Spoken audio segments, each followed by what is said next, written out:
안녕하십니까. 공장장 권한대행 이정열입니다. 여론조사 많이 하죠. 뉴스도 많이 나오고 소식도 많이 나옵니다. 이게 나오면 결과를 가지고 여러 가지 정책도 수립을 하고 또 심지어는 어떤 정치적인 결정까지 가게 되니까 상당히 중요하죠. 그래서 그 결과를 얻을 때는 정확한 결과가 나올 수 있도록 아주 객관적이고 공정한 질문을 해야 합니다. 그러니까 답을 미리 내놓고 이런 답을 유도하는 그런 식의 질문을 하면 안 된다는 거죠. 그런데 어제 나온 미디어오늘 기사가 눈에 하나 띕니다. 이 기사의 제목은 문 지지자 댓글 문제없다 42.2% 지나치다 46.8%라는 제목입니다. 제목만 보면 문재인 대통령 지지자들이 다는 이 댓글들이 잘못된 것이다 하는 여론이 우세하다는 그런 것 같아요. 근데 기사의 내용을 보면요. 이런 답의 근거가 된 질문이 이렇게 돼 있습니다. 문재인 대통령을 지지하는 일부 네티즌들이 대통령과 관련한 비판적인 보도에 대해 포털사이트 댓글이나 SNS를 통해 집중적으로 비난해 논란이 일고 있는데 이에 대해 어떻게 생각하느냐. 무슨 질문이 이렇습니까? 이렇게 가치 판단이 들어가 있는 질문을 하면 안 되죠. 이건 답을 요구하는 질문입니다. 이런 질문을 가지고 하는 여론조사가 가능하다면 이런 질문도 가능하지 않겠습니까? 많은 언론인들이 사주 추천으로 재벌로부터 돈을 받아 해외 유학을 다녀오고 있습니다. 이런 언론인과 언론사가 재벌을 비판하는 공정한 보도를 할 수 있다고 생각하십니까? 이렇게 물으면 답이 어떻게 나오겠습니까? 그런데 이 기사를 보면 놀라운 점이 하나 있습니다. 우리 국민들께서 참 현명하시다는 거죠. 이 숫자상으로 보면 부정적인 그 응답이 46.8%고 문제없다는 게 42.2%인데 이 차이가 오차범위 내입니다. 결국 비슷비슷하다는 거죠. 그런데 또 이 기사에서 보면 언론 적폐 청산이 필요하냐라는 질문을 했는데 필요하다는 응답이 무려 80.4%입니다. 답을 내놓고 하는 질문에도 현명하신 우리 국민들 안 속고 제대로 답을 하고 계시는 거죠. 존경하지 않을래 않을 수 없는 우리 대한민국 국민들이십니다.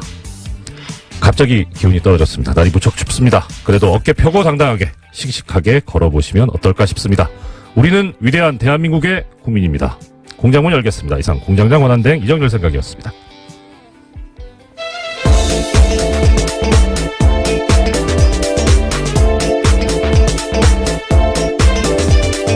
예, 시사인의 김은지입니다. 장자연 씨 사건 전문기자.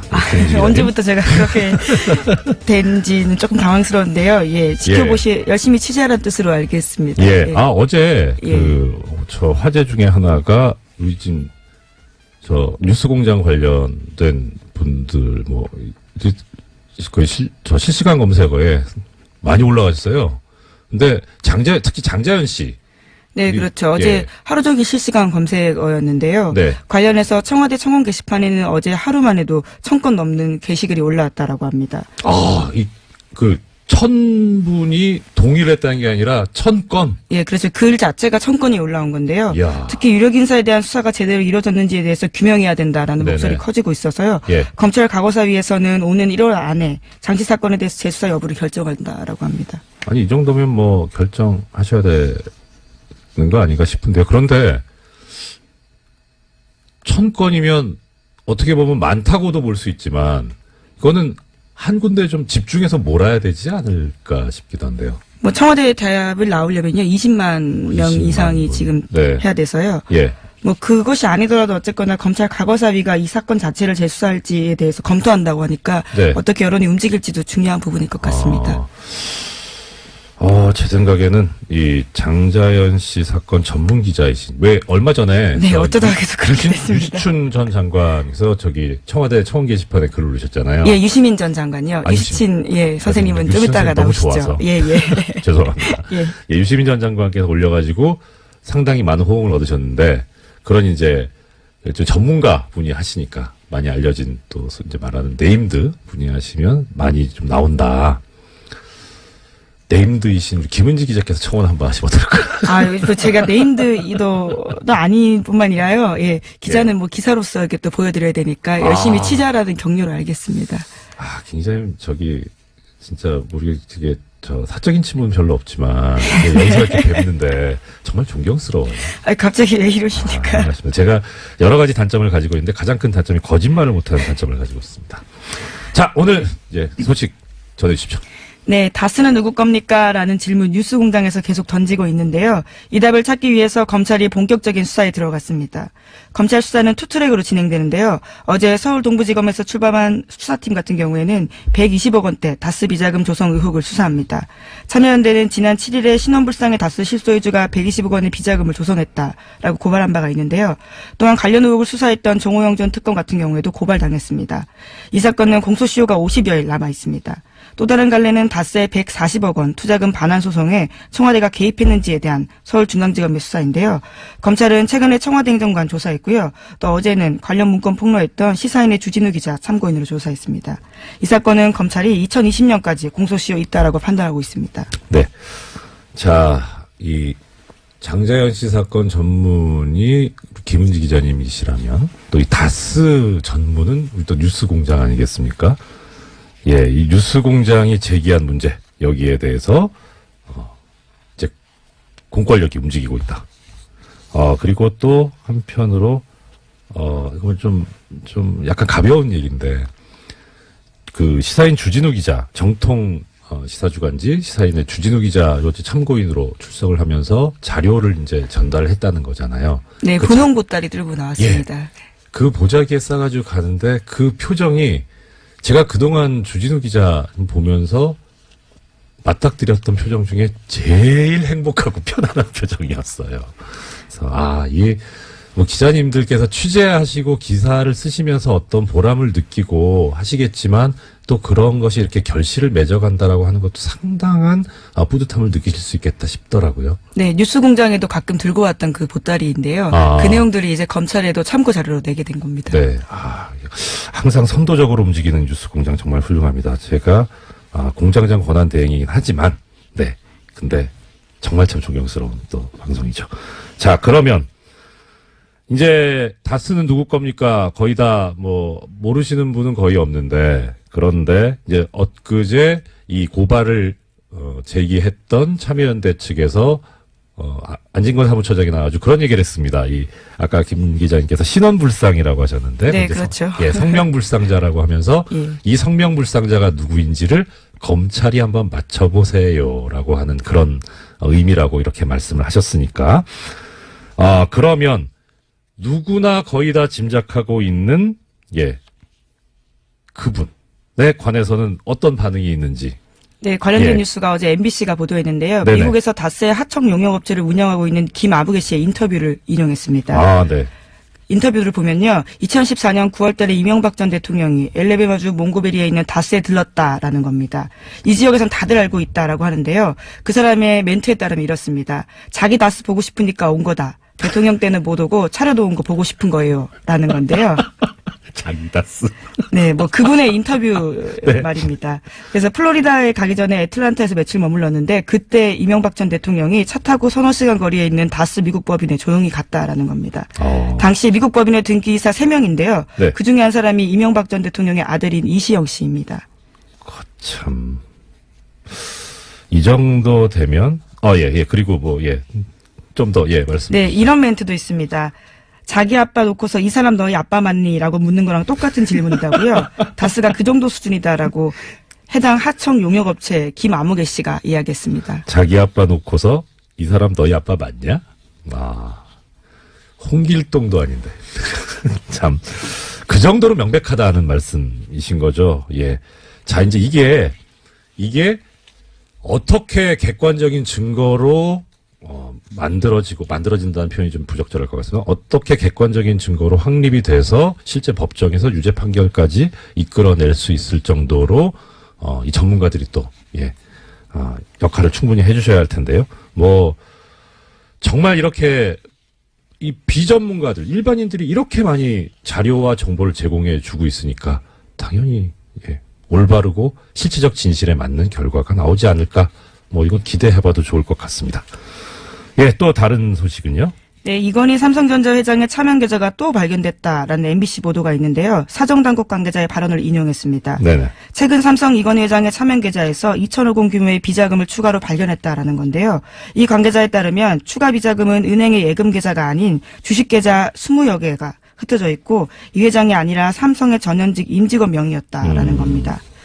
이 같은 경우에는요, 지난 5월 달에 유명 인테리어 업체에 대한 경찰의 압수수색 때문에 드러나게 된 건데, 네네. 이건 회장의 비자금 다시 한번 물망에 오르게 된 겁니다. 아니, 어떻게 하다가 다른 거 뒤지다가 이게 나오게 됩니까? 네, 계속해서 세금 탈루 문제가 있었는데요. 이와 관련해서 시공 이력과 고객 장부를 뒤지다 보니까 거기까지 가게 된 거다라고 합니다. 여기 이 업체는 그러면은 고객이 삼성이었다는 겁니까? 예, 그렇죠. 야, 부럽다. 네. 예, 물론 당시에는 이 회장 자신도 가족도 아닌 제3자의 수상한 이름이 있었다라고 하는데요. 네. 찾아가다 보니까 네. 이건희 회장 쪽이었다라는 겁니다. 그럼 이분은 몰랐을 수도 있겠네요. 그건 그렇고. 자, 그러면 우리가 이제 약간 궁금해하는 거는 그거죠. 도대체 재산이 얼마지? 그중에 차명은 얼마지? 하는 그런 생각이 드는데 대략 지금 김 기자님께서 아마 파악하고 계신 규모는 어느 정도 됩니까? 네, 2008년에 조준웅 특검이 찾아낸 적이 있는데요. 네. 그때만 하더라도 4조 4천억 원에 달했다라고 합니다. 그런데 4조? 예, 4조가 넘습니다. 헐. 예, 차명 재산만 그러한데요. 그것도 차명. 예, 그렇죠. 헐. 예, 그런데 그러니까 어제 MBC에서 보도한 것들은 그 외의 재산이 더 있다라는 거고요. 예. 오늘 아침 한겨레 신문 같은 경우에는 최소 5천억 원 이상의 비자금이 추가로 확인됐다라고도 보도했습니다. 그러니까 금액이 계속해서 올라가고 있는 겁니다. 그럼 차명만 또 최소 5천억이 추가 비자금이 확인됐다고 5천억 원, 5천원만 있으면 순댓국을 먹을 수 있는데 5천억이면 감이 안 오는. 예, 너무 많은 돈이어서 사실 감이 오지 않는데요. 예. 근데 한겨레 신문에서 또 눈에 띄는 내용이 있습니다. 경찰이 네네. 계속해서 수사를 하고 있는데 예. 최근에 법원에서 삼성 임직원 개개인의 계좌 추적을 위해서 추가 압수수색 영장 발부해달라고 했는데 이것을 기각했다라고 합니다. 이거를 지금 말씀하시면 안 되고 공장장님 계실 때 말씀하셔야 제가 한 번이라도 더 영장 출연할 해설을 텐데. 해주시는데요. 예. 참 갑갑하죠. 네, 예. 그리고요. 네, 그래서요. 이것은 이제까지 2008년 말씀드렸던 것처럼 조준웅 특검 때 찾았던 돈과 다른 것들이어서요. 계속해서 비자금 규모가 얼마나 늘어날지는 아직까지도 가늠이 안 되는 상황입니다. 예. 총수란다. 네, 공장장이죠. 예, 직업이 여러 개입니다. 예, 공장장께서 제작했던 저수지 게임 있지 않습니까? 애청자 여러분들께서도 많이 들어오고 아시겠지만 이 저수지 게임이 이제 이명박 전 대통령의 어떤 재산 형성과 관련된 그런 건데 이 저수지가 또 삼성의 저수지는 또 따로 있을 테니까. 근데 정말 저수지라는 말이 어울리지 않나. 차명만 4조면 실제 전 재산은 얼마일까요? 그리고 마음속으로는 그것이 우리 국민들이 저도 사실 지금 보이는 라디오로 영상을 보이는 라디오 아니죠? 영상이 따로 올라가는데 보시면 제 노트북이라든가 폰이라든가 다 그 계열 제품이거든요. 이렇게 사랑하는 애정하는 그런 기업인데 이게 적법하게 정당하게 재산이 형성되었을 거라고 믿습니다. 정말 그러길 바랍니다. 예, 또 다음 소식은요. 네, 이정열 대행의 역할이 또 필요한 뉴스인데요. 아이고, 네. 예, 구속된 우병우 전 민정수석이 법원에 구속적부심사를 청구했다라고 합니다. 저런. 구속적부심은 구속이 합당한지 법원에 다시 한번 판단을 맡기는 절차인데 뉴스공장에서도 몇 번씩 전해드린 바가 있습니다. 네, 그렇습니다. 우 전 수석의 검찰의 세 번째 구속영장 청구 끝에 구속된 지 열흘 만에 이런 행위들을 한 건데요. 우 전 수석은 지난해 7월 달에 추명호 전 국정원 국익정보국장에게 자신의 비리 의혹을 감찰 중이던 이석수 전 특별감찰관 등에 대해서 불법 사찰하고 지시한 그 결과로 비선 보고받은 혐의로 구속된 바가 있습니다. 네. 자, 이게 그런데 지금 세간의 관심을 끌고 있는 것은 담당 재판부가 뉴스공장에서도 몇 번 말씀드렸습니다만 담당 재판부가 서울중앙지방법원의 경우에 구속적부심 사건은 형사수석부에서 전담을 하고 있기 때문에 근데 거기서 하도 엉뚱한 결정이 자꾸 나오니까 이 우병우 또 풀리는 거 아니냐. 근데 보도에 의하면 이 담당 재판부가 바뀌었다. 라는 거죠. 네, 신광열 부장판사가 우전수석과 대학, 사법연수원 동기여서 사건 재배당을 요청했다라고 합니다. 이렇게 기사가 나오는데 이 기사는 반은 맞고 반은 틀립니다. 왜냐하면 이렇게 기사가 나오면 어떤 느낌이 드냐면 사건의 공정함을 위해서 피해갔구나라고 생각이 들잖아요. 그러니까 이 신광열 부장판사를 옹호하는 듯한 근데 그게 아니고요. 법관의 사건 분담과 재판 내기인가 사건 재배당에 관한 예규에 보면 대리인이나 변호인 같은 사건 관계인이 사법연수원 동기인 경우에는 사건을 하지 말고 재배당 요청을 다른 재판부로 옮기라고 그렇게 규정이 있습니다. 원래 있는 규정이다라는 말씀이시죠? 예, 원래 그렇습니다. 네. 예. 그런데 이제 하물며 지금 여기서 지금 대리인이나 변호인이 아니라 바로 당사자잖아요. 재판 당사자. 그러니까 대학 이거는 관계가 없고요. 사법연수원 동기인 게 그 요건에 해당이 됩니다. 그래서 넘어간 건데 자 이제 또 재밌는 것은 그럼 이렇게 해서 재배당을 하는 경우에 보통은 어디를 가냐면 대리재판부라는 곳이 다 법원마다 재판부마다 지정이 돼 있습니다. 언제냐면 휴가를 가거나 갑자기 이렇게 일이 터졌다거나 할 때 그때 그 담당 재판부에 결혼이 생겼다 그래서 재판을 안 할 수는 없잖아요. 그러니까 이 경우에는 그러면 대리하는 재판부를 다 지정을 미리 해놓습니다. 그래서 그 대리재판부에서 하는데 그러니까 이게 재배당을 해서 넘어가게 되면 그 대리재판부에서 해야 돼요. 대리재판부가 형사수석부 같은 경우에는 형사 1부입니다. 네, 휴가를 갔다라는 보도가 예. 있던데요. 부장이 휴가를 갔어요. 어떻게 그렇게 성견지명이 있는지. 그래서 지금 이게 형사 2부로 갔습니다. 그래서 어제 보니까 이 형사 2부 재판장, 이우철 부장판사가 실시간 검색어에 올라가더라고요. 저는 처음에 모르고 실검만 보고 있는데 이 이우철 부장판사님 잘 압니다. 그래서 뵌지는 좀 됐어요. 뵌지는 제가 법원 퇴직하고 뵙지를 못했는데 일단 많이들 궁금해하시죠. 어떻게 될 것 같냐? 저는 점쟁이가 아니라서 예측 전문, 예상 전문 이런 건 아닌데 이우철 부장판사가 제가 알고 있는 모습 그대로라면 이 우병우 전 수석의 구속적부 심사 청구는 기각될 겁니다. 이분은 스타일이 정말 법대로 합니다. 그리고 법대로 하는데 그게 어떤 형태로 나타나냐면 개인의 자유와 권리 이쪽을 가급적 많이 보장하고 옹호하는 쪽인데요. 싫어하는 게 뭐냐면 권력을 사적으로 쓰는 겁니다. 지금 우병우 전 수석 같은 경우에는 그런 얘기 나오잖아요. 민정수석으로서의 권한을 사적으로 이용해서 자신을 사찰하는 사람을 역사찰하는 거잖아요. 그렇기 때문에 상당히 근데 문제는 뵌지 좀 돼서 그 이후에 혹시 생각이 바뀌었을까 하는 걱정이 있습니다. 아무튼 사실 이게 사법 신뢰도를 저하하는 발언이어가지고 좀 조심스럽긴 한데요. 현실이긴 하니까 어쩔 수 없다고 말씀을 드리는데 대진운이라는 게 있어요. 재판도요. 그러니까 이게 이게 가급적 이게 고귀한 품격 있는 방송에서 이런 용어 쓰면 안 되는데 재판부 운빨. 제가 본 중에 재판부 운빨이 제일 좋았던 분이 김용판 전 서울지방경찰청장입니다. 그쪽 계열만 잘 타고 갔어요. 네, 2012년에 대선 개입 혐의로 재판을 받은 바가 있죠. 올무죄 나왔습니다. 올무죄 나왔죠. 근데 정말 어떻게 이런 진짜 운이 정말. 네, 그리고 나서 출마 선언까지 했었죠. 그렇죠. 경선을 통과하지 못했었습니다. 그랬었죠. 그런데 이제 이 재판부 운빨이 안 좋은 분 중에 또 한 분이 제가 기억하는 두 분인데요. 한명숙 전 총리, 그다음에 정봉주 전 의원. 정말 재판부 운빨이 안 좋았습니다. 자, 그런데 지금 여기서 보면 우병우 전 수석도 재판부 운빨이 그렇게 좋아 보이진 않는다.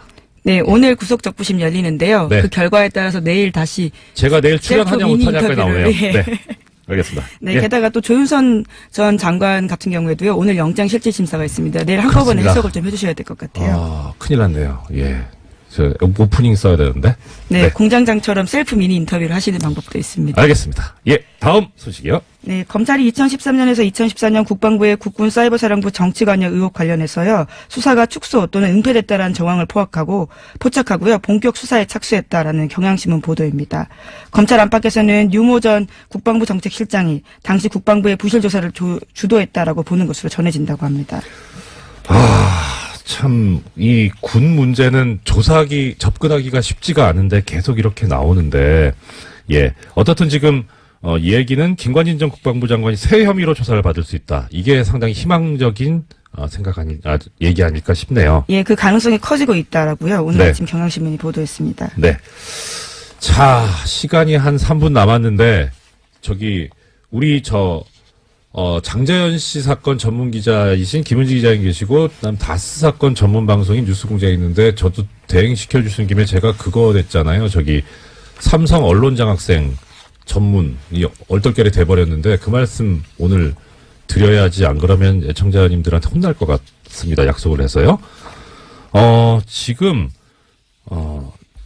어제 제가 잠깐 말씀을 드렸었는데, 그저께 처음 말씀을 드리기 시작해서 약간 좀 기대 반, 포기 반 했었긴 했어요. 마음속으로는. 근데 그제가 이제 휴일이었으니까 어제 보도가 나오겠냐 싶었는데, 어제 뉴스공장이 상당히 뜨거운 반응이 돼 있었었는데, 기사가 하나도 안 나왔어요. 삼성 언론장학생.